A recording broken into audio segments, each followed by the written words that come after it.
Buenas tardes, hola de nuevo. Vamos a dar inicio con esta mesa de diálogo conformada por algunos de los ganadores y mencionados honoríficos del Premio Nacional de Periodismo de Ciencia, Tecnología e Innovación 2016. Esta mesa la va a moderar el maestro Israel León O'Farrill, director de la Facultad de Comunicación de la UAP. Sí, apláudanle a su profe, sí. Traigo paleros, sí. Voy a todos lados con paleros. Y nos acompañan en la mesa Guillermo Cárdenas Guzmán, del Cinvestav, de la revista Avance y Perspectiva. María Fernanda Morales Colín, de la revista Muy Interesante.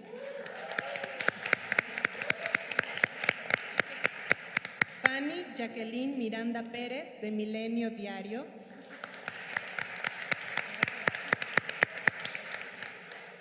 Tlanex Valdés Rodríguez, de la Dirección General de Divulgación de la Ciencia de la UNAM.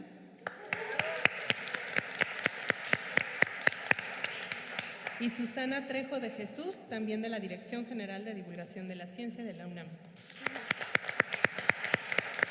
Bienvenidos y gracias, Israel. Muy bien, bueno, sí, ahí está. Traigo paleros yo a todos los eventos, eso es importante hacerlo. Todos están contratados, llevan torta, llevan playera. ¿Verdad, chicos? ¿Cómo no? Pues muy bien, ha sido…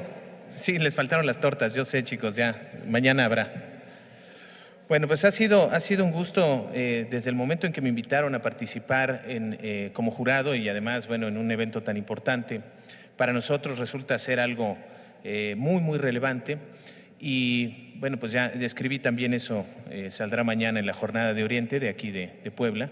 Creo que una de las cosas más importantes es que contamos con algunos de nuestros compañeros estudiantes, varios de ellos están despertando, se los digo, ante estos eventos. Están viendo a los periodistas que generalmente, como se los decía hace poquito, no salimos en la foto, no estamos en las fotos, ni somos noticia, ni estamos frente a las cámaras, ni mucho menos.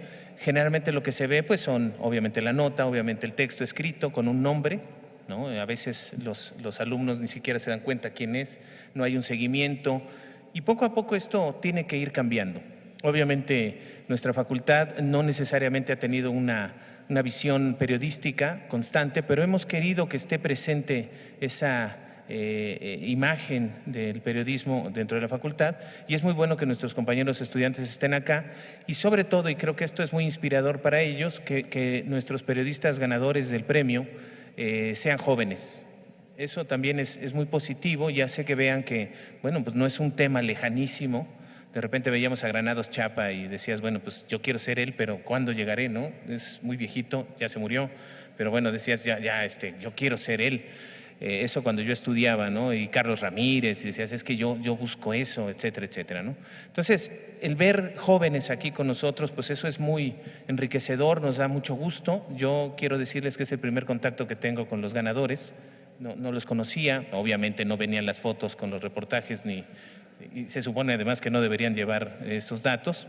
Entonces me da mucho gusto tenerlos aquí y que esté yo moderando esta mesa en este momento. Presentando, pudiéramos empezar con Guillermo Cárdenas Guzmán, que también trae paleros, también. Pues sí, apláudanle, digo, ya está ahí. Con las epidemias por venir, de la revista Avance y Perspectiva, del Centro de Investigación y de Estudios Avanzados del IPN. Adelante, Guillermo, por favor.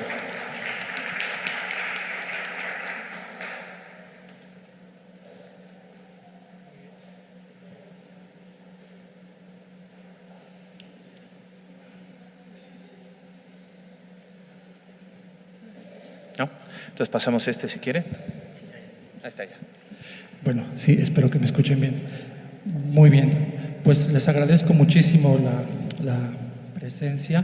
Va a ser un poco complicada esta mesa después del debate que tuvimos y bueno, creo que no vamos a llegar a ese nivel, espero, pero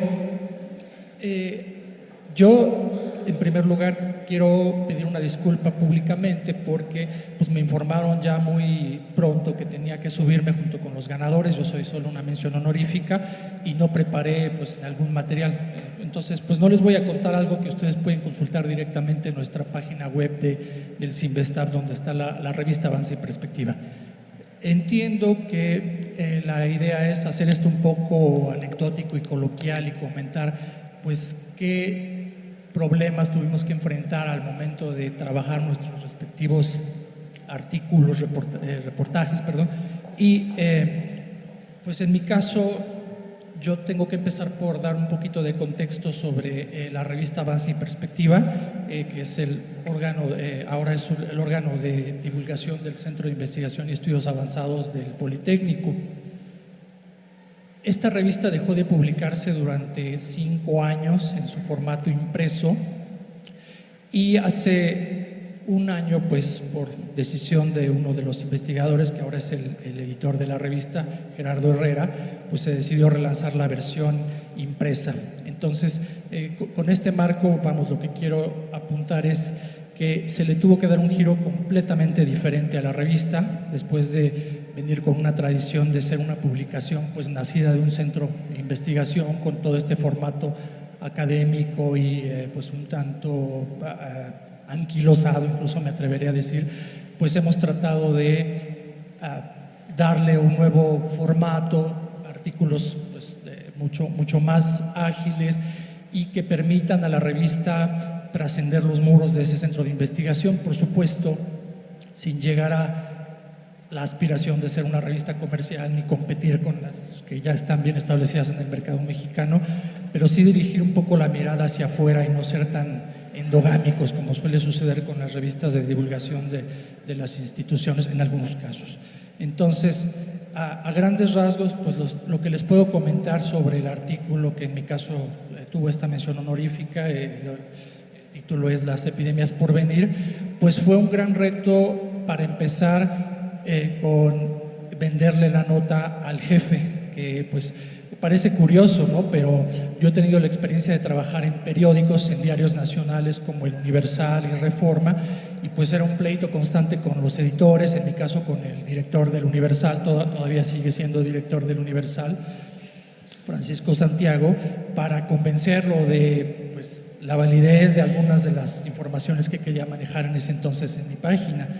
En el caso de la revista, como les decía, el editor es un físico y es todo un reto trabajar teniendo como jefe a un físico, puesto que al momento de definir temas en la agenda, pues tiene una propensión natural hacia pues, los temas que conoce, que domina, y quizás al momento de nosotros proponer abrir la mirada hacia otros fenómenos sociales u otras ciencias, pues quizá al momento no le puedan parecer tan relevantes. Entonces, bueno, ese fue el principio de la batalla por convencerlo de que teníamos que publicar un artículo que se ubicara un poco en el contexto de la llegada del Zika, particularmente a nuestro país, ¿no?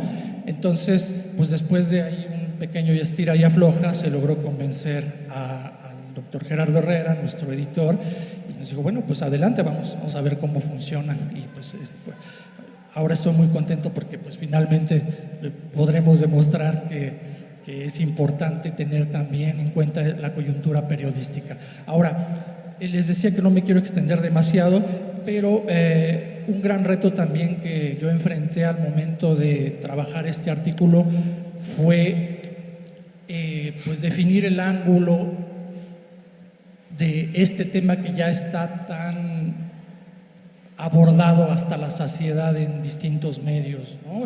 Constantemente estamos encontrándonos noticias sobre epidemias malignas, los virus mutantes, ¿no? ¡Qué horror! Y generalmente en el gremio periodístico pues existe esa tendencia a considerar siempre a los virus desde el punto de vista de la patología, ¿no? En cuanto a las enfermedades que generan. Entonces, creo que uno de los grandes retos fue, bueno, pues cómo cuento esta historia, por supuesto en términos periodísticos, pero de una manera pues que no sea repetitiva y que no caiga en los lugares comunes de que pues viene el virus mutante y nos va a comer a todos, ¿no? Así fue como se decidió entonces trabajar en este reportaje. No voy a abundar mucho en la parte de la metodología porque pues, por supuesto sería como predicarle la religión católica al Papa. Ustedes saben perfectamente cómo se arma un reportaje, un artículo de opinión en su caso, o una crónica. Entonces, pues simplemente diré que aquí uno de los principales retos fue incluir la voz del sector salud. Por supuesto, en el trabajo hubo pues una planeación. Yo lo puedo comparar un poco al trabajo que se hace en las televisoras, por ejemplo, de pues, planeación, producción y postproducción. Entonces, ya en la parte dura de la producción, me parece que uno de los grandes problemas que enfrenté, pues por supuesto, fue las agendas de los investigadores. Traté de incluir obviamente infectivadores del centro, que además nos dieron una ayuda de primer nivel, porque tenemos un departamento que es infectómica, donde pues son expertos en virus, pero como les decía al principio, pues la idea es que la revista trascienda los muros del centro de investigación y también le abría las opiniones de otros científicos, fuera por supuesto de la UNAM, y era muy importante entonces para mí tener el punto de vista de las autoridades sanitarias de nuestro país, de la Secretaría de Salud, por supuesto, ¿no? Pues que tienen que decir sobre el asunto de las epidemias. Y a final de cuentas, pues sí, logré en una entrevista de pasillo, banqueta, como le dicen, pues abordar a Pablo Curi, el subsecretario, y pues entonces creo que de esa manera ya pude contar con los elementos de información suficientes para decir, ok, bueno, pues el artículo ya por lo menos puede considerarse listo para su publicación. Finalmente, quiero decir que, pues, como seguramente ustedes lo pueden constatar, pues siempre es un reto y un aprendizaje, y en este caso, yo al abordar este tema de los virus, pues nuevamente me encontré con este asunto de que no hay nada nuevo bajo el sol, de que prácticamente no han cambiado, digamos, los virus empezaron a estudiar ya de manera más sistemática a fines del siglo XIX. De hecho, el origen etimológico del latín es veneno o sustancia pestilente, ¿no? Entonces, el asunto aquí es que, bueno, yo al empaparme de la visión de los virólogos sobre este tema, aprendí muchísimo, porque una de las conclusiones a las que llegué y que creo que reflejé en el trabajo es que los virus se han estudiado muchísimo, sobre todo desde la perspectiva de las enfermedades que nos pueden causar a los seres humanos, ¿no? En una visión muy típica y antropocentrista. Y lo que me comentaron mis entrevistados es que para poder prevenir epidemias, pues necesitamos hacer más investigación básica y sobre todo de cómo se desarrollan los virus en sus ambientes originarios, que eso está pues muy descuidado, ¿no? Casi siempre se van a la patología o a las infecciones que nos pueden provocar problemas a la humanidad, y sin embargo falta mucho el estudio de esos, iba a decir organismos, pero van a venir los biólogos y me dirán que pues no son seres vivos los virus, ¿no? Conocer mucho a esos seres, a esas cosas raras dentro de sus ambientes naturales, pues puede ayudar muchísimo a tener la pauta de por dónde se podrían mover, de qué otros puntos van a surgir, y en ese sentido pues destaco mucho también que hay múltiples puntos donde podrían generarse pues, epidemias que pues, tal vez ni siquiera ni siquiera les hemos dado el enfoque o hemos advertido, mucho menos los virólogos, pues porque simple y sencillamente no se estudian en sus ecosistemas naturales estos organismos o en su interacción con especies animales, ¿no? Entonces es básicamente lo que yo obtuve, pues una gran ganancia en cuanto a aprendizaje, y por supuesto pues estoy muy agradecido con el jurado, por supuesto, de que hayan seleccionado este trabajo pues con esta mención honorífica. Muchas gracias.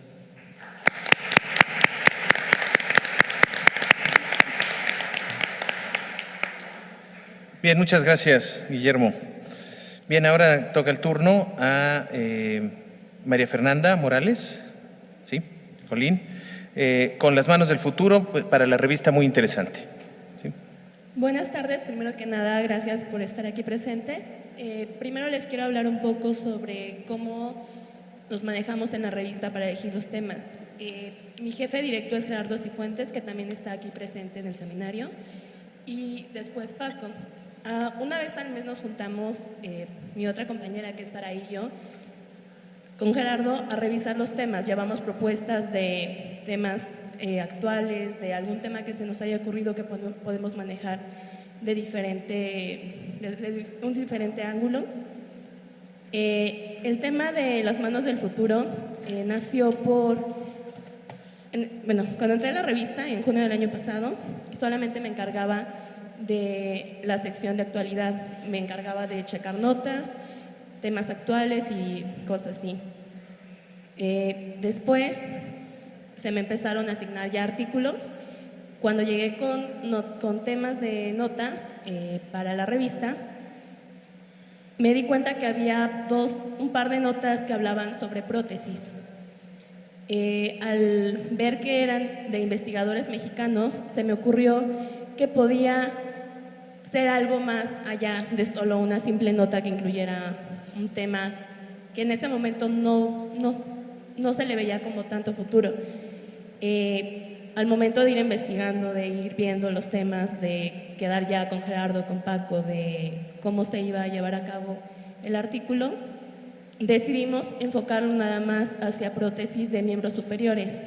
Hay prótesis de cadera, de piernas, de diferentes tipos.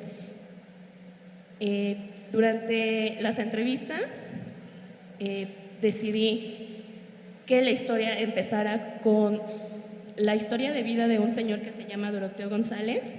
Este señor perdió los brazos durante un accidente de trabajo en el año 2004. La forma en que empecé el artículo fue un poco hacer una crónica sobre cómo fue ese accidente. Esa fue una forma de tratar de captar un poco la atención del lector, y ya a partir de ahí empecé a hablar sobre algunas investigaciones que se están llevando a cabo en la UNAM, en la UVM, en la UNITEC, de solo prótesis de brazos. Durante las entrevistas que realicé fue a investigadores de la UNAM, específicamente del Departamento de Ingeniería en Sistemas Biomédicos. Ellos me contaron sobre una prótesis que recibe señales a través de la voz.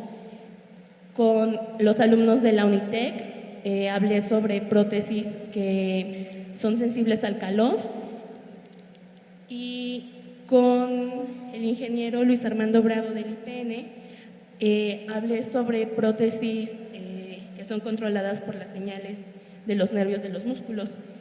El artículo fue enfocado más que nada hacia prótesis e innovaciones que se están realizando en universidades del país. Y tratar de dar un panorama más amplio sobre la problemática que existe en el país. Durante la investigación me pude dar cuenta que en el IMSS no tienen datos específicos sobre cuántas amputaciones hay. No hay datos específicos sobre cuántas personas necesitan una prótesis. No hay datos específicos sobre esta problemática que a veces creemos que no es muy relevante porque no nos pasa o porque no conocemos a alguien que tenga un problema de este tipo. Cuando estuve haciendo las entrevistas, me contaron sobre precios. Hay prótesis que valen hasta $1 millón y hay personas que no pueden pagarlo. Hay personas que no pueden llamar a alguna empresa extranjera o algo por el estilo para poder comprar una. También estas investigaciones que están realizando en el país van más enfocadas a prótesis de bajo costo, a prótesis para mexicanos, a prótesis para personas de bajos recursos. Y creo que este artículo me sirvió mucho tanto para panorama más allá de un tema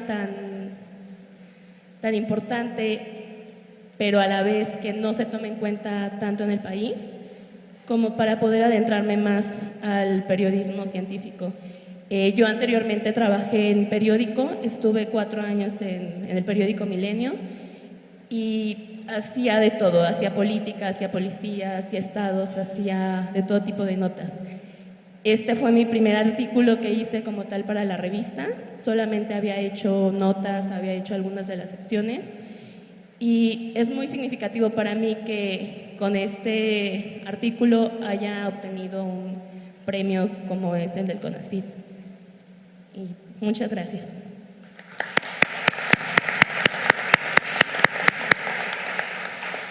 Bien, me voy a permitir rápidamente hacer un par de comentarios sobre los dos trabajos que se han comentado en este momento.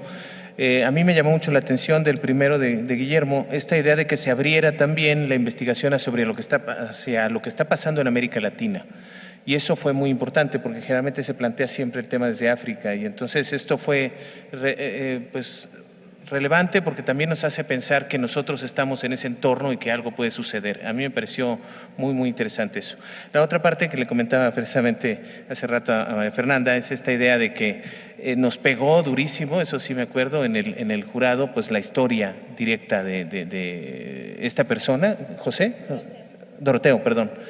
Y sí, la verdad es que fue bastante interesante, bastante intenso el tema y fue una estupenda manera de contarnos la historia de esta persona e introducirnos ya directamente a la temática, ¿no? Eso yo creo que vale mucho la pena. Bien, tenemos ahora el caso de Fanny Jacqueline Miranda Pérez, que es ganadora de reportaje en la categoría de televisión por Desaparecen abejas en la comarca lagunera. Ella es de Milenio Televisión. Fanny, por favor. Muchas gracias, muy buenas tardes a todos y la verdad es que me siento muy honrada por este reconocimiento. Preguntabas, ¿cuáles son nuestras dificultades? Yo creo que la primera es el medio en el que trabajo. Es un medio evidentemente político, es un medio en el que los temas de medio ambiente y ciencia pues no ocupan las páginas principales, no ocupan la portada del diario. Sin embargo, creo que fue el trabajo, la convicción por llevar estos temas lo que nos hace ahora estar aquí. Tengo 4 años en Milenio, 2 años cubriendo La Fuente, que es, en realidad La Fuente es agro y sedatu. Yo hablé con los jefes de información, traté de impulsar el que también lleváramos La Fuente de medio ambiente, porque estaba pasando desapercibida en las páginas del diario y también en la pantalla de televisión. No le daban importancia como se le da a los temas de inseguridad, de secuestros. Bueno, insistí mucho, creo que logré en un año un trabajo muy importante. También impulsamos el desarrollo de un documental, todavía no está listo, pero es un adelanto. Hicimos un documental sobre la ruta migratoria de la mariposa monarca.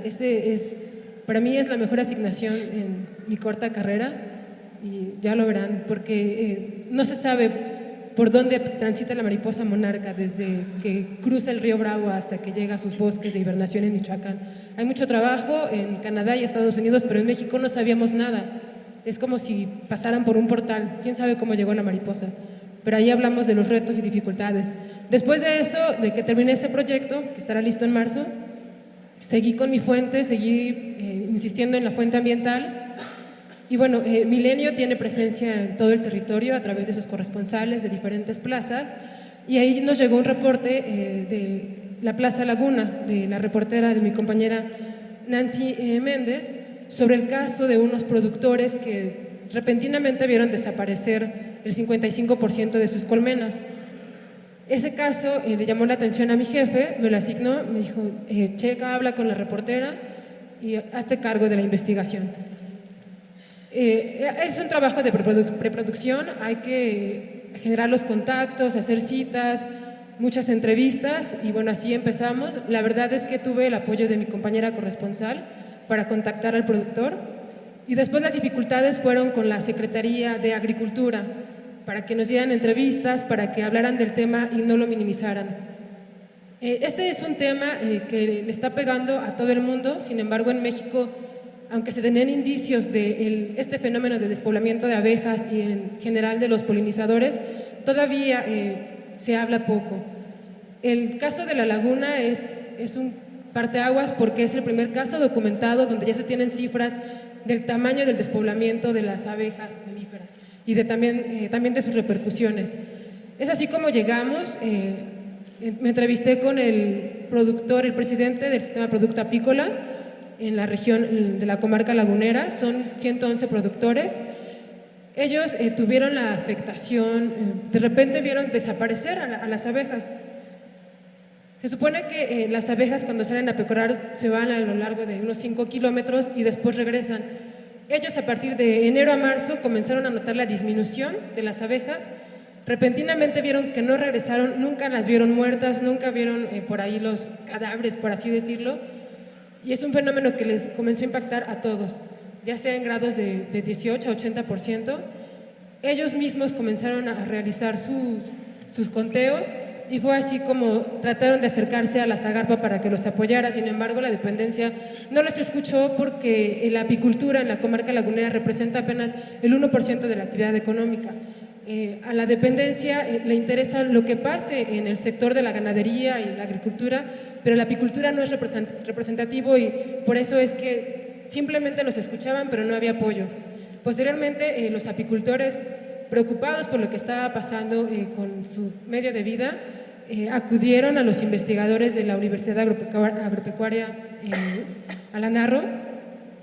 Ahí el investigador trató de hacer lo más que pudo, analizó algunas muestras y determinó que pues no había indicios de que las abejas hubieran desaparecido por enfermedades o plagas, por parásitos, y les recomendó que hicieran otros estudios, que analizaran reactivos para los pesticidas neonicotinoides, ya que en Francia y en otros países europeos se tiene con la constancia de que estos pesticidas, están provocando el síndrome del colapso de la colmena, del cual, como les decía, en México no se sabe mucho. Entonces me acerqué también a la Universidad Nacional Autónoma de México para buscar pues, la experiencia de algunos investigadores, y lo que me decían es que aquí no se está haciendo investigación, lo único que hacemos nosotros en la universidad es darle seguimiento a los estudios que se hacen en otros países, pero en México realmente no se tenía nada. Seguí con el tema, seguí insistiéndole a la Zagarpa que nos diera información al respecto. Ellos aceptaron analizar algunas muestras de los productores de la laguna y determinaron que no había indicios para asegurar que habían desaparecido por insecticidas. Sin embargo, ellos decían, no hay hallazgos de insecticidas clorados ni fosforados, pero mi pregunta era, ¿hicieron la prueba para neonicotinoides? Que ese es el principal indicio. Y decía, pues no, pero no es necesario. Insistí mucho en eso, en que se tenía que aplicar la prueba para los neonicotinoides, que es lo que señalaban los investigadores de la Narro, y varios meses después se hizo la prueba. Senacica nunca nos entregó los resultados, simplemente mandaron un boletín asegurando que no había evidencias de que las abejas habían desaparecido por esa causa, y ahí entraron otros investigadores del CINVESTAP. Son del Centro de Investigaciones y Asistencia en Tecnología y Diseño del Estado de Jalisco, Campus Nuevo León. Ellos sí tenían los reactivos para analizar 111 muestras y encontraron efectivamente rastros de estos neonicotinoides, y es por eso que decidieron apoyar a los productores, aunque señalaron que las muestras que les habían llevado pues no habían sido recabadas de la manera correcta, pero ya tenían un indicio de que efectivamente el fenómeno estaba ocurriendo, de que en México se está dando ya el síndrome del colapso de la colmena, y esto es alarmante porque México estaría entrando ya a una crisis de despoblamiento de los polinizadores, y esto representa que podríamos también entrar en una crisis alimentaria a nivel mundial. Les decía que, de acuerdo con los investigadores, el caso de la laguna es el caso más documentado o mejor documentado, y también se tienen indicios de que esto está ocurriendo en estados como Jalisco, en Yucatán, que es el primer productor de miel, pero hay que poner énfasis en que no solamente se trata de la miel o contaminación de miel, sino de los alimentos que nosotros estamos ingiriendo, ya que las abejas pues polinizan nuestras verduras, nuestras frutas, la cocoa, el café. Y bueno, ahí el mayor desafío ha sido ese, el que las autoridades, el que Zagarpa reconozca que existe este fenómeno de despoblamiento de las abejas. Bueno, está ocurriendo en todo el mundo. También hablé con gente de la FAO. Ellos me indicaban lo mismo, que todavía no hay los estudios, que se tiene que invertir más en hacer este tipo de investigaciones para hacer algo, para evitar que las abejas desaparezcan, que los polinizadores, que las mariposas desaparezcan. Y bueno, ¿qué representa para mí esto? Para mí es un gran logro. Me siento muy orgullosa de haber impulsado esta fuente dentro de Milenio, aunque hace 2 semanas me notificaron que cubriré ahora partidos políticos. Pero bueno, es muy importante y sobre todo, bueno, creo, lo mencionaba el maestro, aunque tengo 32 años, creo que soy muy joven y destacar también que Claro. tengo muy poco tiempo como reportera. Tengo 5 años reporteando. Y cuando yo comencé, cuando yo empezaba, fui madre, mis jefes me dijeron que me olvidara de reportear, pero aquí estoy. Perdón.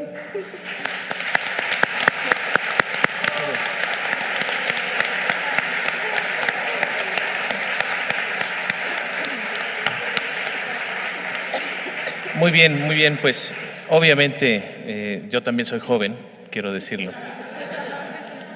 Tengo unos cuantos años más.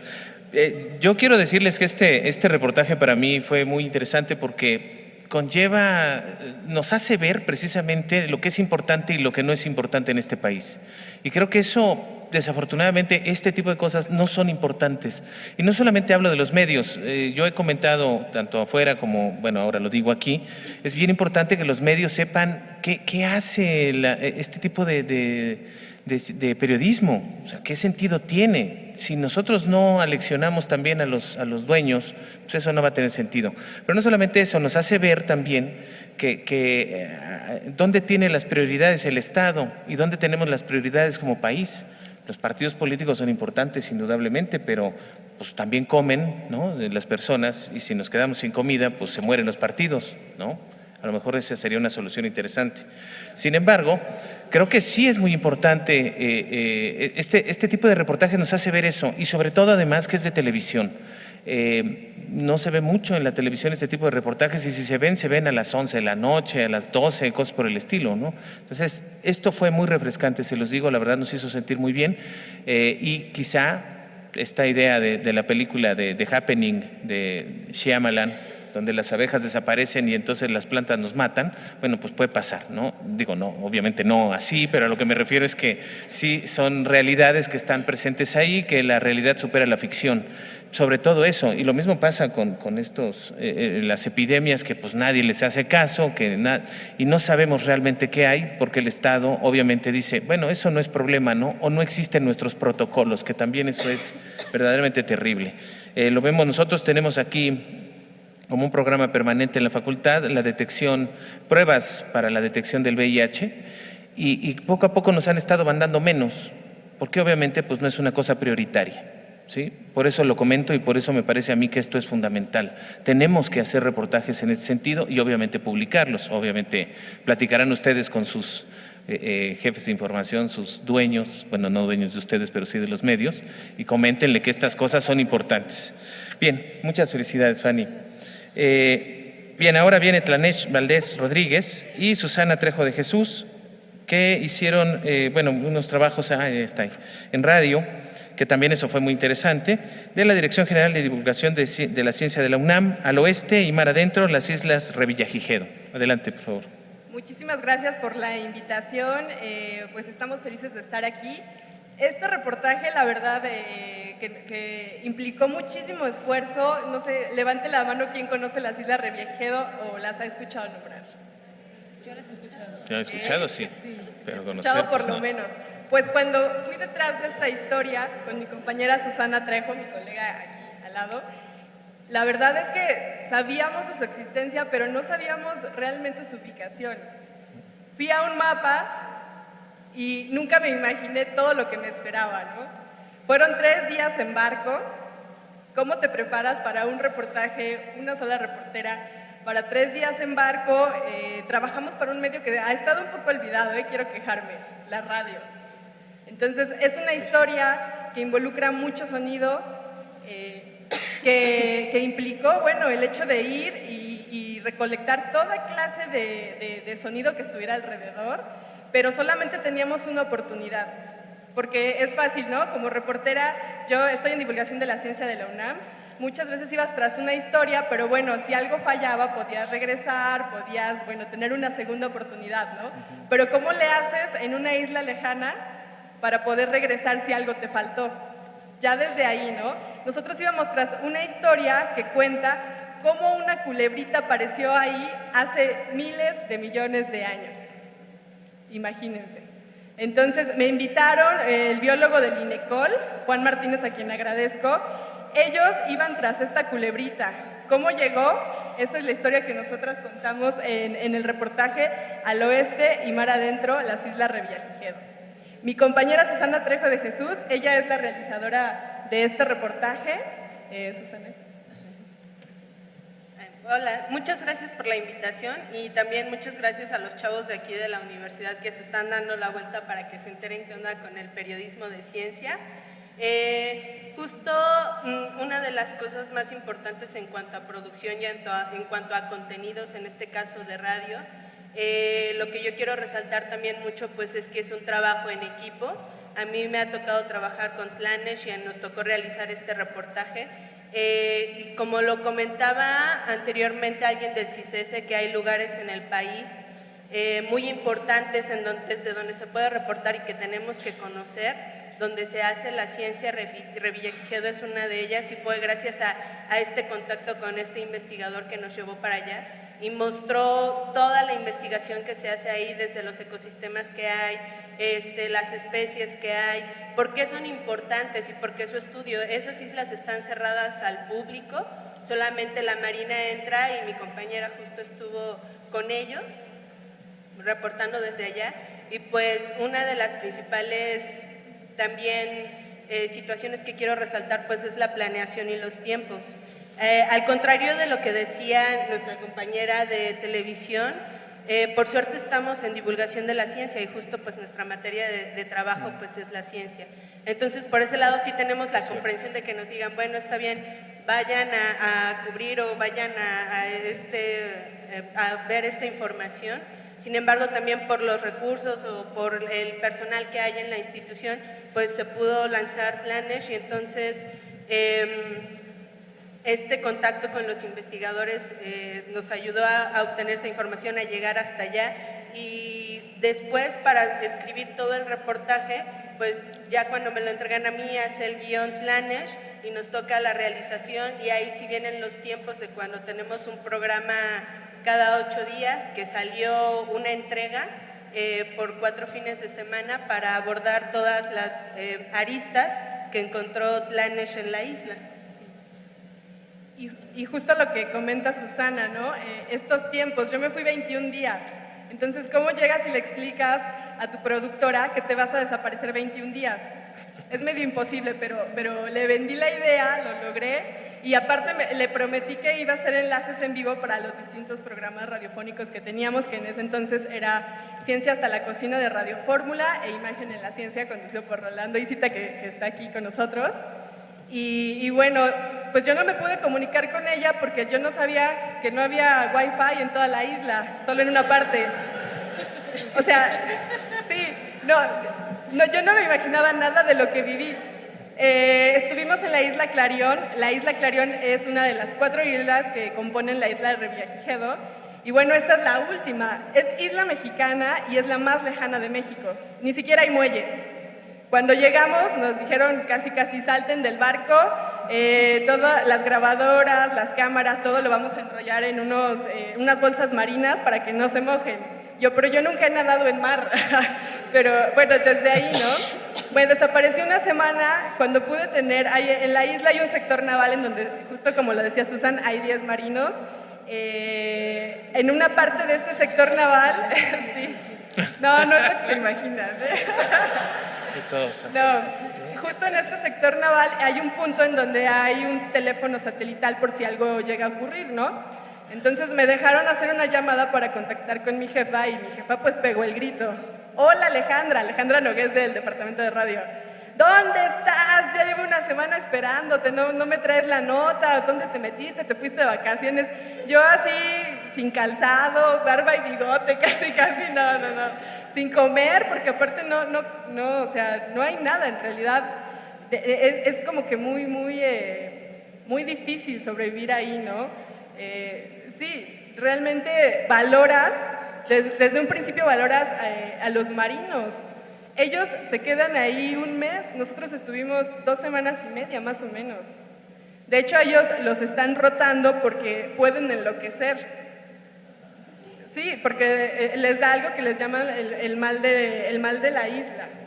Entonces, pues realmente vas descubriendo bastantes historias y no era nada de lo que yo pensaba, ¿no? O sea, cómo te enfrentas a eso, a las pilas, los chavos que están aquí, los universitarios, ¿no? Quiero que se imaginen, cuando estás estudiando en la facultad, jamás llegas a pensar que vas a estar en una situación como esta, ¿no? O incluso me llegaba la paranoia de, oye, ¿y si ya se me borraron los audios que llevo, qué voy a hacer? Porque recuerden que en radio todas las historias pues están basadas en sonidos. Nosotros justo, Susana y yo, queríamos romper estos formatos que pues desafortunadamente la radio actualmente es lo que más abunda, que es como el testimonio, bueno, la locución y el inserto, locución e inserto. Nosotros de verdad queríamos llevar a los radioescuchas a vivir cómo era estar en Revillagigedo y la ciencia que había ahí en Revillagigedo a través de estos sonidos. Yo no quería que el protagonista fuera el reportero. Yo quería hacer a los verdaderos protagonistas, llevarlos, ¿no?, hasta los oídos del radioescucha. Entonces, esos fueron como que, pues, unos grandes dilemas. Aparte, yo quería grabar a los marinos, como para darle otro sentido. Y no, o sea, me dice el investigador, no puedes, porque necesitas un permiso de la Marina. Entonces, ya saben, guiño, guiño, y como que le saqué algunas cosas que fueron muy útiles para el reportaje, pero pues sí, no, tampoco es lo que piensan, pero bueno, nos tuvimos que improvisar, ¿no? O sea, con lo que teníamos, llevar el material, y una vez que regreses a la oficina, a tu lugar de trabajo, entonces pues ya tienes ahí el machote de sonidos, tienes la idea, empiezas con la creación de guiones, pero te das cuenta que falta muchísimo material, ¿no? O sea, necesitas investigadores que te expliquen cómo surgieron esas islas, cuál es la importancia de la biodiversidad en este lugar. Entonces, mi jefa me dijo, oye, vas a entregar un reportaje cada semana, ¿no? Bueno, es un gran reportaje, pero este reportaje, por los tiempos de radio, que no son más de 4 minutos, lo tuvimos que dividir, ¿no? Entonces, pues prácticamente, como le decía Susana, estábamos al borde de la embolia, porque era de no pararte, escribir, entrevistábamos vía Skype en Estados Unidos, otros investigadores estaban en Colima, en Veracruz, ahí mismo en el DF, entonces todo ese rigor que exigía entregar un trabajo de este tipo, y la verdad es que pues estamos felices con los resultados, es un buen trabajo, fue un buen acercamiento.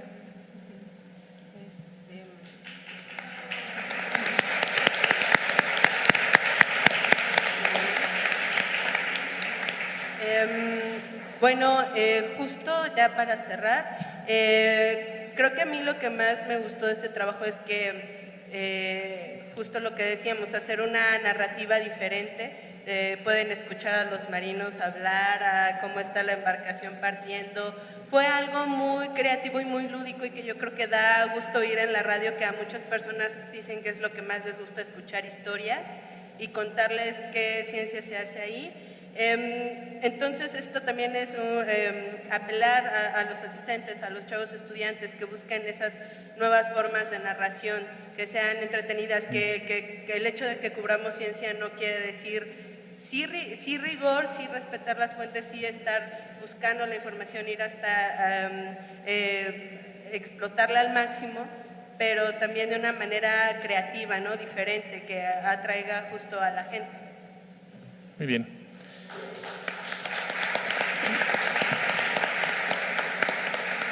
Pues créanme que esta experiencia es muy buena para comentarle a los chicos. Me acuerdo muy bien el tema de la fotografía, que ahora es digital, y los compañeros pues nada más ven la imagen aquí y ya está todo dar, ¿no?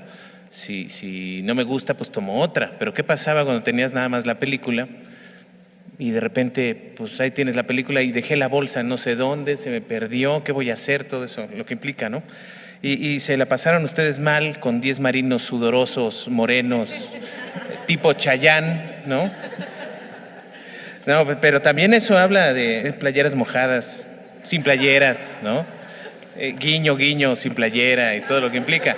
Yo creo que además también nos hace ver pues la dificultad que implica no solamente la cuestión geográfica y todo eso, sino a la par pues conseguir declaraciones, ¿no? Los marinos pues tienen sus propias reglas. Todo esto es muy rico. La verdad es que celebro que se haya buscado hacer este panel porque nos permite, bueno, nosotros cuando escuchamos esto pues no sabíamos todo eso. Habría que hacer otros reportajes al respecto de lo que implica hacer un reportaje, una especie de metareportaje o de las apostillas del reportaje de las Islas Revillagigedo, ¿no? Yo creo que sí vale la pena este foro porque nos permite saber de los creadores de estos trabajos, pues cuáles fueron sus experiencias y la riqueza que tenemos. Tenemos tiempo para preguntas y respuestas. Compañeros, ahora sí atáquenlos, no con envidia, por favor. ¿Quién tiene preguntas, por favor, si son tan amables? Ah, ya está aquí. Gracias.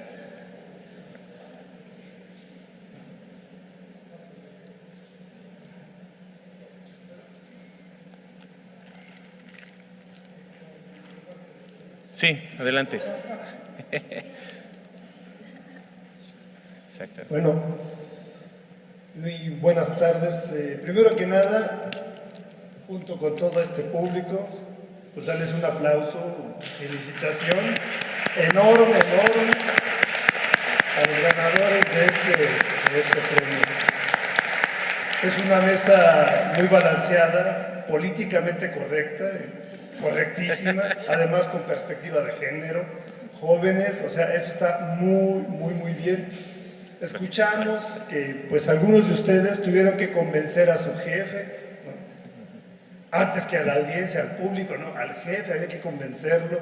Otros, por el contrario, fue el jefe el que les dijo, que les orientó tal y cual. Y otros que no están ahí porque no pudieron venir precisamente porque sus jefes los traen a nota tras nota tras nota, ¿no? Muchos periodistas ahora es de lo que nos quejamos, ¿no? Antes era que la declaración, ya andábamos atrás del político, del científico para que nos dijera una declaración. Ahora es sacar notas por kilo a destajo y pues bueno, no hay tiempo a veces de hacer buen periodismo, ¿no? Así como... En ese sentido es que quiero hacerles una pregunta, pues, de oficio, ¿no? Sobre la importancia que tiene el que nuestros jefes, el que nuestros líderes, el que nos acompañen, los que nos acompañan pues en esta historia de vida que es lo que hacemos y lo que vamos a hacer, ser, no hacer solamente, sino ser también como periodistas, qué importancia tiene el que estos líderes, desde nuestros maestros, como se dijo hace rato, ¿no? Desde los maestros, porque hay maestros que son maestros de periodismo y en su vida han pisado una mesa de redacción, o sea, no se vale. Así que desde los maestros hasta los jefes, pues sean periodistas que no solamente tengan la necesaria sensibilidad, sino el olfato imprescindible periodístico para reconocer ahí la nota y la importancia de esa nota. Yo quisiera que nos hablaran un poco de eso. Ustedes, desde su opinión, ¿qué ven de trascendente en que estos líderes, maestros y jefes, sean sobre todo periodistas? Porque pues de pronto habilitan a un notario público como jefe de redacción, pues no, como que no. Esa sería la pregunta. Muchas gracias y felicidades nuevamente. ¿Quién, compañeros? ¿Alguien? Gracias. Bueno, yo hablo por mi medio. Yo creo que en mi medio todos mis jefes tienen ese gran olfato periodístico, pero como decía, se han enfocado mucho en los temas de inseguridad, de sangre, en lo que vende. Creo que les hace falta un poco ampliar el panorama y ver estos horizontes, el de la ciencia, el de la tecnología. Hay una sección, pero está en las últimas páginas del diario, y en televisión esos temas ocupan pocos minutos cuando ocurre algo realmente relevante. Yo lo que traté de hacer era destacar la parte de la función social. Así fue como logré meter estos temas más en el diario. ¿Cómo podemos ayudar a la gente? Me gusta mucho el trabajo que nos mencionaban las compañeras, Susana y Tlanesh. Pero, por ejemplo, a Milenio eso no es algo que le resulte, porque dicen, nosotros no hacemos divulgación de la ciencia. Entonces, yo he tratado de encontrar problemas ambientales, problemas que de alguna manera le perjudican a la sociedad, y en realidad el ambiente, pues, si no está en buenas condiciones, nos perjudica. Y entonces, a través de un problema ambiental, buscaba las afectaciones sociales, y es así como podía meter estos temas y ofreciendo una solución a la sociedad. Creo que es así como lo he logrado, y también como los jefes se han mostrado más sensibles en esa materia.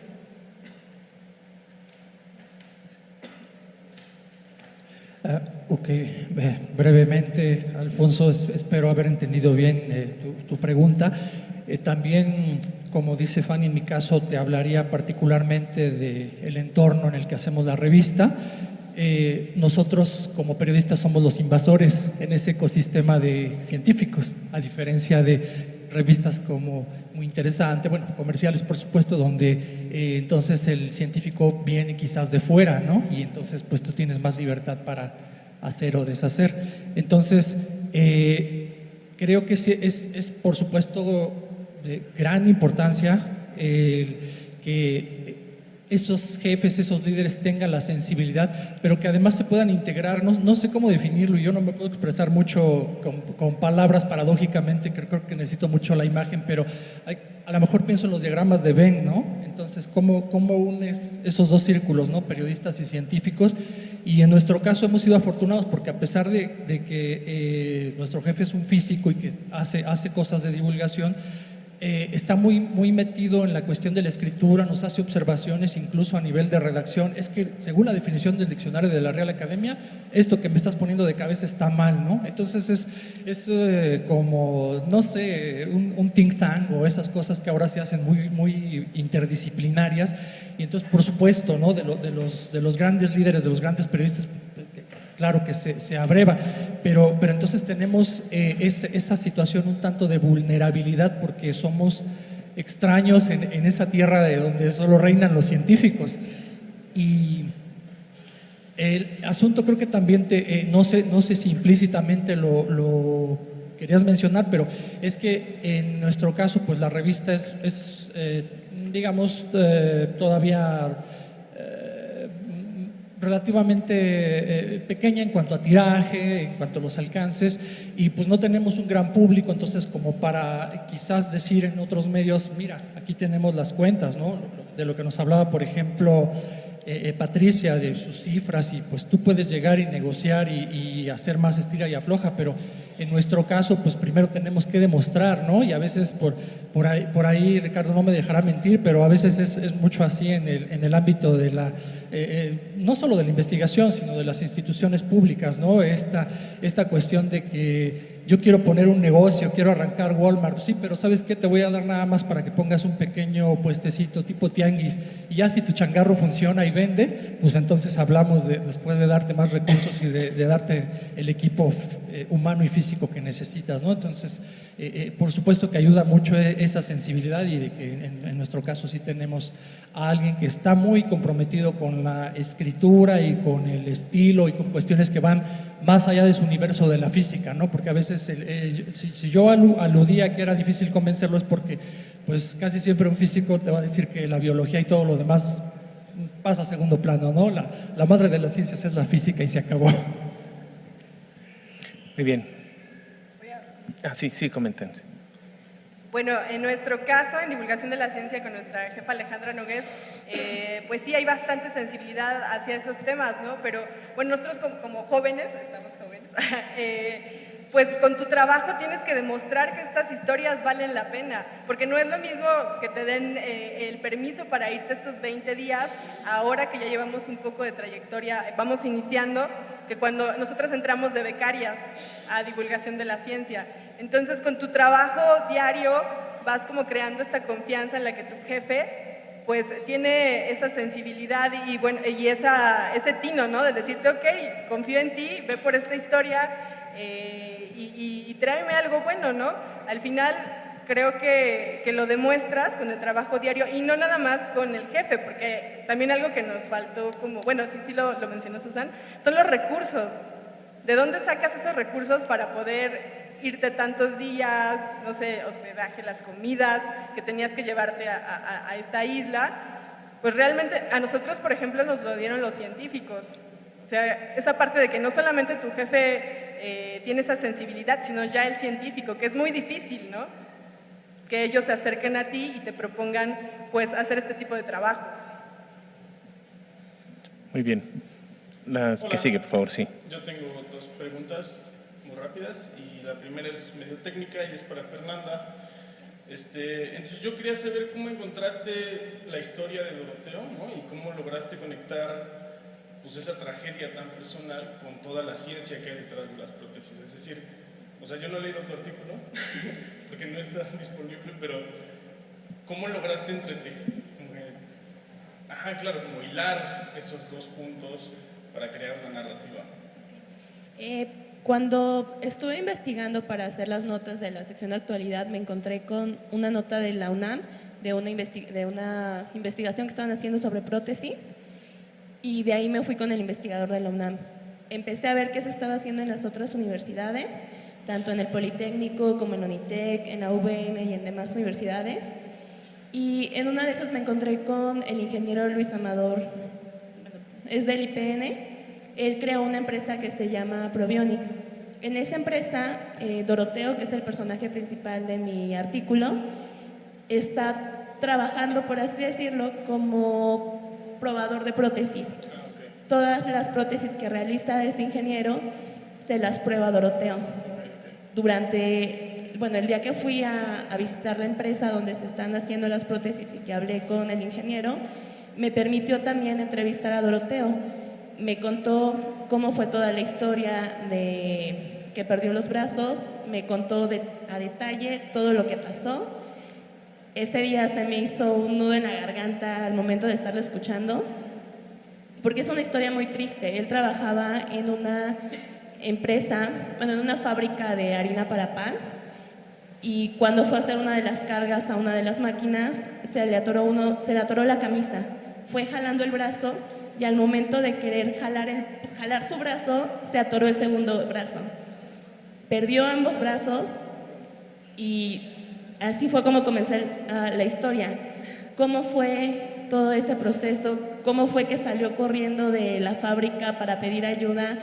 ¿Cómo fue que llegó al hospital? Y de ahí fui metiendo un poco sobre la problemática que hay tanto en el país, de que no existe un número tal cual de cuántos amputados hay. Metí un poco sobre que no se le quiso dar apoyo en la empresa donde trabajaba y fui metiendo un poco sobre las prótesis que se están realizando en cada uno de las universidades, dando aspectos de cuánto pesan, de qué costo van a tener, con qué materiales se realizan. Y terminé el artículo hablando de nuevo de Doroteo, cómo es que él está trabajando ahorita con el ingeniero. Y hay una frase que me marcó mucho y que fue la que puse al final del artículo.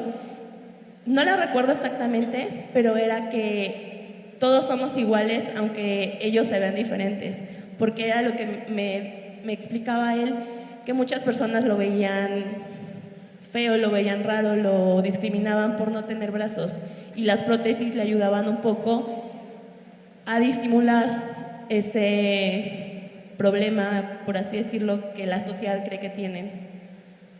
Y pues fue más que nada contar la historia y tratar de meter dentro de su historia los desarrollos que se están realizando en el país. Y para mi segunda pregunta es nomás súper rápido. O sea, como que quiero aprovechar que están ustedes, que son reporteras jóvenes de ciencia, para preguntarles cómo ven el futuro del periodismo de ciencia mexicano, ¿no? Como sus reflexiones personales. Bueno, pues en mi caso, yo trabajaba antes en periódico, estaba en la versión web de Milenio, no se le daba nada de importancia a ciencia, era lo que vendiera más, o sea, había veces que para ganar clics eran notas de las gordibuenas del espectáculo, cosas así, porque lo que querían era ganar clics, no les importaba si era ciencia, no era ciencia, si era una nota que dejaba algo más al público o solamente era una nota para tener clics. Y a diferencia de la revista ahorita, me siento muy a gusto porque puedo tratar temas diferentes, tratar temas desde ángulos que hay veces que a lo mejor y el tema no se escucha muy interesante al momento de plantearlo, pero ya al momento de desarrollarlo puedes encontrar un nuevo ángulo. Y creo que hay esa diferencia entre los medios que están enfocados ya tal cual a ciencia y los medios que son más comerciales. Los medios comerciales no tienen como esa visión tanto hacia la ciencia, hacia lo que es el saber. Quieren vender y eso es lo que más les interesa. ¿Alguien más? También hay extraterrestres, sí. Bueno, ¿alguien? Bueno, pues a mí me gustaría saber, para la compañera de Milenio, ¿cuánto tiempo te llevó el proceso de producción del documental y cuánto dura tu documental?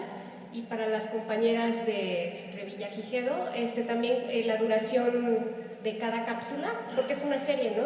¿Cuánto dura la serie completa? ¿Cuántas cápsulas son? Gracias. Sí, gracias. ¿Te refieres al documental que les comenté de la mariposa monarca? ¿O del que ganó? Sí, ¿El que ganó? Sí, el que ganó. Bueno, tenemos que trabajar con el tiempo encima. Todo tiene que ser muy, muy rápido. Me tomó relativamente poco tiempo, más o menos una semana planearlo y la siguiente semana realizar el viaje. Fue un viaje de 3 días, o sea, un día para ir, un día estar ahí corriendo siempre, el regreso y entregarlo la misma semana. Yo le estuve dando seguimiento al tema, no he terminado, siento que no he concluido con él porque siguen las investigaciones, pero mucho depende también de las agendas de los funcionarios de Zagarpa, de los científicos, pero que se presentó y por el que obtuvimos el premio fue más o menos entre 1 y 2 semanas. Sí. Sobre el reportaje, son 4 entregas de la serie, duran 5 o 6 minutos, en total como 23 minutos, y el anuncio que lo pueden escuchar en SoundCloud o lo pueden buscar por ahí. Y nada más, regresándome a la pregunta de Emiliano sobre el futuro del periodismo en México, pues yo tengo fe en que como hay, hablando de fe, en que como hay medios digitales, se está abriendo, digamos, o se están visibilizando muchos temas. La ciencia creo que ahorita más que nunca está justo en coyuntura, reportando NASA, o sea, un buen de temas que yo creo que la gente ya está volteando a ver o ya les está cayendo el 20 que son importantes, y yo espero que ya en un futuro los medios, en general todos, abran y se den cuenta de que esa sección de ciencia es importante. Y lo que veo aquí pues es que hay también muchas personas jóvenes o que no conocemos o que están en otros estados que no están aquí, que cada uno está haciendo esfuerzos por su lado para visibilizar esta fuente, ¿no? Bien, sí. Sí, también agregando al comentario de Susan, creo que el futuro del periodismo también depende mucho de todo lo que está sucediendo aquí, ¿no? De las generaciones jóvenes, de todo lo que nos está retroalimentando pues los grandes maestros del periodismo de la ciencia, Martín, Javier, Rolando, todos, ¿no? Todos los que se encuentran aquí, y creo que tenemos que retomar muchísimas cosas las generaciones nuevas, ¿no? Tener lazos y dejar muchos egos y ver, sí, o sea, hacia el futuro. Bien, sí, pero que sea breve porque ya estamos sobre el tiempo y nos quedan unas preguntas, Bueno, ¿no? creo que aunque nuestros medios no sean de divulgación científica, nosotros podemos aprovechar mucho de los científicos. Ellos conocen muchísimo y al menos en este medio yo me he dejado guiar por los científicos para darle soporte a nuestros reportajes. No necesitamos trabajar en un medio de divulgación podemos estar en el medio que sea y soportar nuestros reportajes con las investigaciones que ellos tienen, porque ellos son también quienes nos van contactando, conectando con la gente, con, no sé, productores, con pacientes, para entregar reportajes mucho más completos. Bien, gracias. Vamos, sí. Yo quería felicitar a las y los premiados. Me da mucho gusto ver tanta gente conocida. Fanny, Jacqueline, colega de Milenio, aunque yo sea nada más un columnista, no soy propiamente un periodista de Milenio. Atlantis y Susana de la DGDC, se me acaba de olvidar, no me quiero... Fernanda. Fernanda, bueno, contigo no he colaborado. Y ¿cómo se llama? Guillermo. Guillermo, perdón. Me pongo nervioso y se me olvidan los nombres. Y también quiero, o sea, de veras da gusto ver que la gente está logrando reconocimiento de su trabajo y felicitar a las autoridades que han creado este premio, porque me parece importantísimo fomentar e impulsar el buen periodismo científico en México. Yo no estoy tan de acuerdo con esta obsesión por distinguir entre divulgación y periodismo, porque aunque son dos extremos de un continuo, la verdad es que ambos son comunicación de la ciencia, pero también lo que quería señalar, si tengo bien entendido, Israel, sí. Hubo una categoría que se declaró desierta, que era la de como textos escritos en periódicos, no sé cómo... ¿Es correcto esto? No. Quedó desierta la de internet, me parece, ¿no? ¿No? La de periódicos, sí. Yo tenía entendido la de escritos, sí es correcto. Sí. Alguien me comentó, no recuerdo quién, que la razón era en parte que solo se cerró esa categoría a los reportajes, y la situación actual de los medios hace que los reportajes de ciencia sean especialmente difíciles de hacer en medios escritos, porque el espacio cada vez es más breve, los editores tienden a no querer ese tipo de trabajo largo y profundo. Pero a mí me parece muy grave que habiendo tanto buen periodismo escrito haya quedado desierta esta categoría, si es que fue así. Entonces yo sugeriría que se amplíe la convocatoria, pues, para que puedan entrar otro tipo de escritos. De géneros. Uh-huh. Yo sé que, por ejemplo, las columnas probablemente no es pertinente que entren, ¿no? Entonces, no lo digo porque a mí me interesa. Yo quisiera también entrar, pero yo creo que muchas notas, muchas entrevistas, reportajes breves, no sé, algunos otros géneros puedan entrar, porque es una lástima que no haya un premio para el periodismo científico por escrito, ¿no? Entonces, una invitación. Bien, yo comentaría rápidamente ahí que sí fue una cosa complicada para el jurado, y sí queremos decir que bueno, pues esa es una de las propuestas, que se extendiera quizá más allá del tema de reportaje a nota y algunas otras posibilidades que brinda el periódico. Pero también quería yo comentar que a veces resulta que quien tiene la culpa, como bien han comentado, pues no necesariamente es el periodista, sino no sabemos qué hay detrás de todo esto. Es difícil, además también se los digo como jurado, enterarse de esas cosas, pues no puedes saber, no hay entrevistas, no hay nada de esto, y saber qué hay detrás de esa pieza que está publicada. No sabemos si el dueño, el director dijo, córtale aquí, mi chavo, esto no viene al caso, aquello, lo que sea, y terminó siendo una pieza pequeña. Entonces, desafortunadamente, pues eso pasa en los concursos, y así está, ¿no? Bien, pero además, adelante, por favor. Gracias, Manuel Lino. Yo quería, bueno, por un lado felicitarlos, no por el premio, perdón que lo diga así, no tanto por el premio, sino porque me doy cuenta que soy uno de los pocos afortunados que los puede felicitar por realmente haber leído o escuchado o visto su trabajo. Fui parte del jurado, entonces yo los felicito por los trabajos que hicieron, me parecieron estupendos, y después de la felicitación viene el regaño. Justamente se dirigieron ustedes a una audiencia a la que no pusieron en antecedentes de qué es lo que hicieron. No empezaron diciendo la nota es el rey, ni modo, del género periodístico. Entonces, la nota, en tu caso, muy interesante, pero se me fue tu nombre, pero en tu caso, la nota para mí, muy interesante fue la innovación de prótesis se hace en México.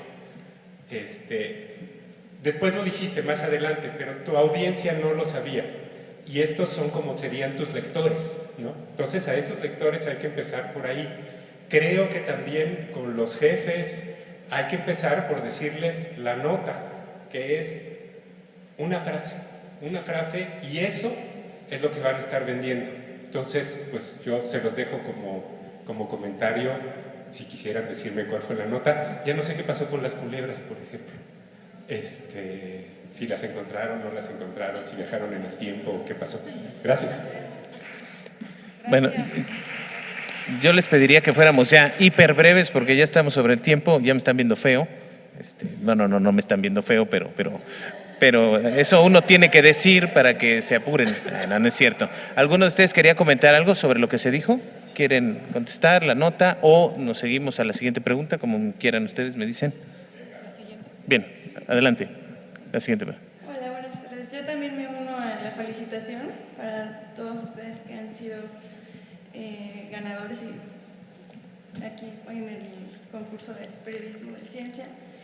Y bueno, tengo dos preguntas rápidas. Una es para Fernanda, preguntarte sobre cuál fue tu propuesta para abordar este tema de prótesis inteligentes. ¿Cómo decidiste abordarlo de manera novedosa? Y si puedes ampliar un poco más en qué innovaciones tú trabajaste, porque mencionaste muy rápidamente que hablaste de algunas prótesis que se han hecho en el país, pero si puedes mencionar un poquito más de eso.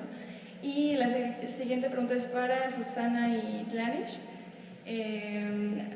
Comentaron que ustedes defienden que el periodismo de ciencia se haga de manera atractiva, ¿no? Que se narre contando historias, pero quisiera saber un poquito más cómo fue su experiencia al hacer su reportaje, es decir, desde qué punto de vista narrativo ustedes comenzaron como todo el reportaje.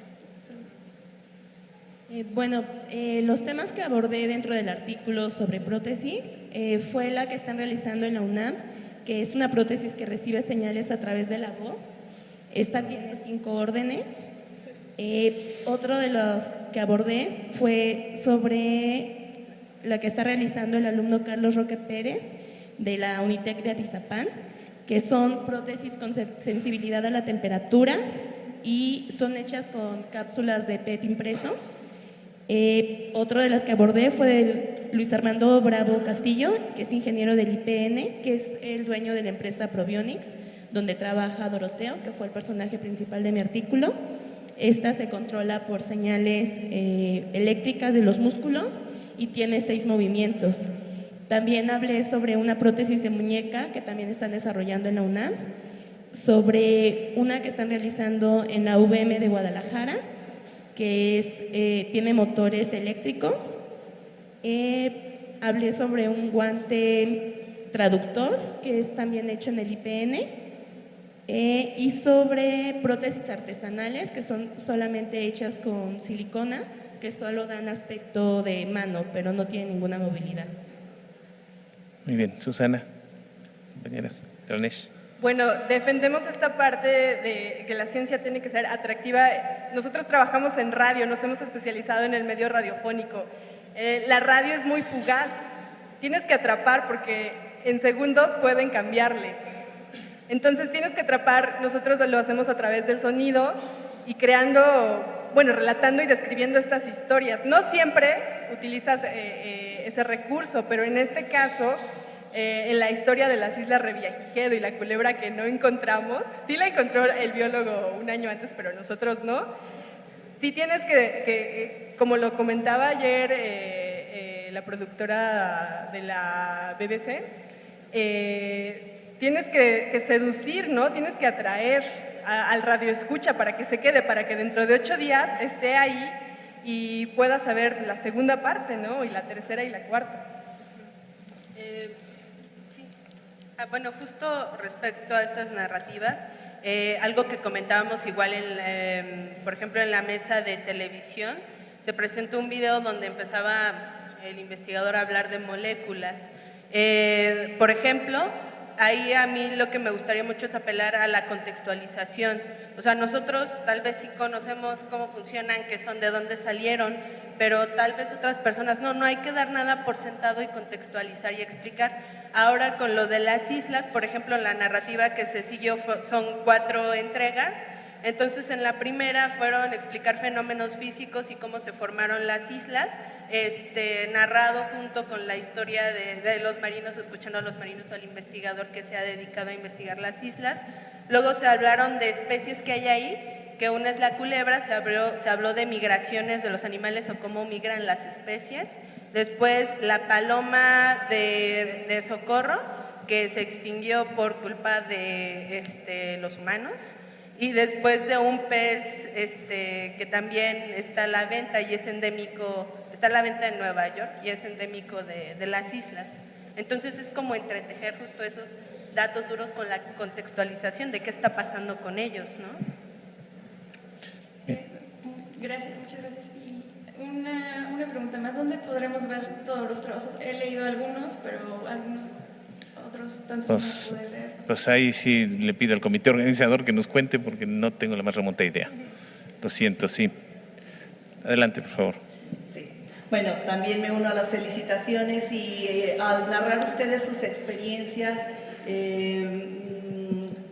todos tuvieron perseverancia, pero me llamó mucho la atención la de Fanny, que a pesar de todas las negativas que le dieron estas instituciones como Zagarpa, ella insistía, y esa característica, esa perseverancia creo que también la compartimos con los investigadores al hacer investigación y no doblarnos, pues seguir con la tarea. Y bueno, también algo que también mencionó Fanny es esta cuestión de género, ¿no? Ok, vas a ser mamá, pues entonces ya deja de reportear. Creo que también es una característica que hay que tomar en cuenta a lo que se exponen periodistas, en este caso, y también hasta cierto punto los feminicidios que están ocurriendo con periodistas. Eso es todo. Bien. Jesús. Sí, gracias. Solamente para... ¿Sí se escucha bien? Sí, sí. Gracias. Sí. Bueno, hay afortunadamente en México, en todo el país, tenemos pues ya varios maestros del periodismo de ciencia, además de los de la UNAM, que además de la UNAM hay otros. Yo mencionaría también a Javier Flores, Ángel Figueroa, pero además tenemos, por ejemplo, a Horacio Robles, Antimio Cruz, se me están olvidando otros, está Alfonso, está Manuel. Afortunadamente hay varios que podemos considerar periodistas de ciencia, muchos de ellos que están en los medios. Manuel Meneses, para mí es el decano del periodismo de ciencia en México. Entonces hay que ver a todo el país, hay que ver a todas las entidades, hay que ver al periodismo regional, al periodismo en las entidades federativas. Y bueno, además este es un seminario iberoamericano, de manera que afortunadamente nuestras fronteras se extienden a diferentes enfoques. Y bueno, esto ciertamente puede haber una discusión indefinida sobre si es periodismo o es divulgación, pero el enfoque que tenemos en este seminario es periodismo de ciencia, como una opción de especialidad del periodismo. Y finalmente, para informar que, bueno, sí, efectivamente se declaró desierto en la parte de periodismo escrito en prensa, ¿no? Bueno, iba yo a comentar, hay una mención honorífica a Isaac Torres Cruz, por instan al Senado a frenar disminución del impuesto a bebidas azucaradas. Sí, es mención. Sí. Mención, o sea, no hay nada de cierto realmente, es sí, una mención. Sí, bueno, ahí lo que queremos invitarlos, además de informarles que hubo un comité de pares que estuvo como jurado, presidido por el maestro, el director de la Escuela de Comunicación, por nuestro amigo Israel, pero hubo un comité de pares periodistas qué decidieron sobre este tema, donde también estuvieron, yo digo, maestros del periodismo en México, ahora les podemos llamar así, Guillermo Cárdenas, Ricardo Cerón. Afortunadamente tenemos un capital muy amplio en el país. Pero bueno, queremos que la próxima convocatoria, la de 2017, que el director general de CONACYT ya anunció que lo vamos a poder llevar a cabo, pues invitarlos a todos ustedes aquí, que envíen sus trabajos, que participen, que inviten a sus colegas. Esperamos poder abrir otras categorías. Efectivamente nos fuimos solo por reportaje, es el género periodístico por excelencia, donde se prueban las habilidades del reportero, del periodista, pero vamos a abrir más categorías. Por favor, inviten a todos sus colegas. Queremos que este sea un premio donde concurran no solo periodistas que se dedican exclusivamente a ciencia, sino a todas las fuentes, y en donde, en lo que cubren, muy bien pueden insertar lo que es el conocimiento científico. Así que están todos invitados. Además, tendremos como un premio adicional al premio en efectivo, la asistencia al Congreso Mundial de Periodistas en San Francisco. Así que bueno, gracias a todos y les pido nuevamente un aplauso para las ganadoras y los ganadores.